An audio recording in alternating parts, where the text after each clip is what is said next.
In 1971, I was a 16-year-old smart alecky atheist, and I took great pleasure in trying to talk young Christians here at the Dalles High School out of their faith. I'd say, why live by faith? By its very nature, you can't know that what you believe is true.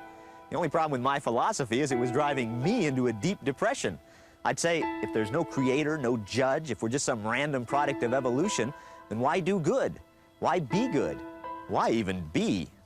That summer, I was having a hard time understanding why I should do anything or talk to anyone.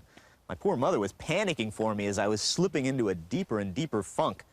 Here at our house, I was spending more and more time alone in my room, and I was hardly ever saying anything to anyone. Was that a little strange that I was acting like that? Yeah, it certainly was. You were probably the most talkative child I had ever seen in all of my life.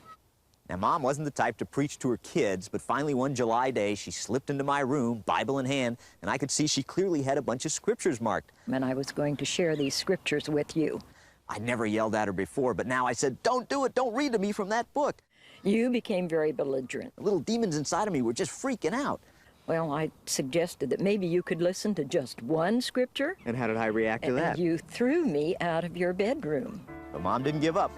I just started praying harder than ever. Now, at the time, yes, I was an atheist, but I was working in the basement of this church at a county agency, one of those emergency hotlines you call when you feel like you're going to commit suicide or something.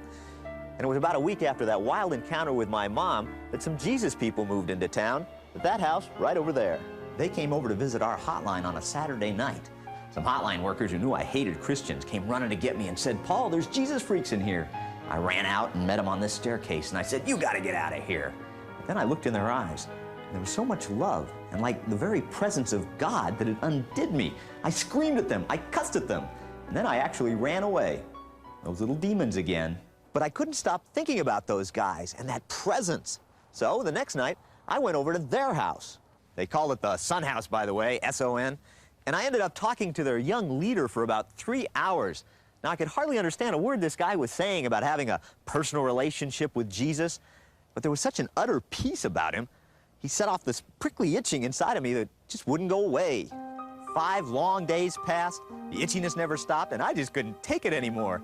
Finally, out on a long walk, I issued a vague sort of prayer to the universe. I said, all right, we're going to settle this once and for all. If there's a God out there, he has till the end of tonight to prove himself. If he does, I'll give my life to him. After all, if he's the Lord of the universe, it'd be his universe. I'd be a fool not to. But if he doesn't prove himself tonight, then as a good atheist, I'm never going to consider getting religious again. About 9:30 that night, I ended up back here at the Sun House where the Jesus people lived, and I shared my challenge with them. I said, if you can prove God exists tonight, you have me. But if you can't, well, then I guess at least in your eyes, I'm hellbound. Then we spent the next 2 hours battling and debating. They tried every argument. I rejected every one. We went around and around and around.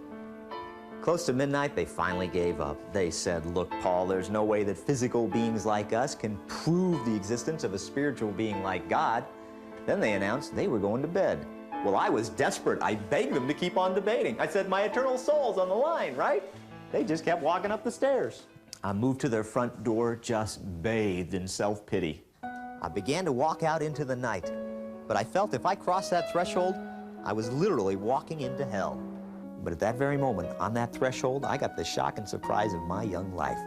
Because suddenly, seemingly out of nowhere, a mighty presence came upon me.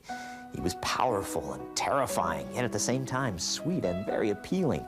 And he said in a voice that didn't make a sound, and yet was so mighty, it spun me around and actually knocked me to the floor. If you want to know I'm real, why don't you just ask me? Well, I was scared to death, and I was trembling, but I managed to whisper, are you real? And suddenly that presence out in the doorway swept into the room and began to swirl around, and he simply said, I am. Well, it was so pure and holy that all I could feel suddenly was the weight of my own dark sin, and I was crushed flat to the floor with it, and I shouted out, Lord, forgive me, I'm sorry. And that swirling presence came down and touched me gently on the back and said, you're forgiven, you're free. I began to weep because suddenly my body felt so light it was like I was floating off that floor, and I began to shout out, be my Lord, be my Lord. And that presence said, just ask me in. So I said, come into my heart. And suddenly that presence sweeping around the room shot down my throat and filled my heart. I fell back down to the floor and began to weep and weep and weep. A few minutes later, the two Jesus people who'd gone upstairs came back down, and they quietly came over to me and placed their hands on my shoulders, and one said gravely, "Paul, would you like to ask the Lord into your heart?" And I said, "Fellas, what do you think has been going on down here?" Well, that's what happened 30 years ago. About a year after that, God gave me a wonderful prophecy. He said, "I'm going to send you to a place called CBN News, and you're going to explore a new form of journalism." You know, maybe that's what this is. I'm Paul Strand, coming to you from my hometown, the Dalles, Oregon.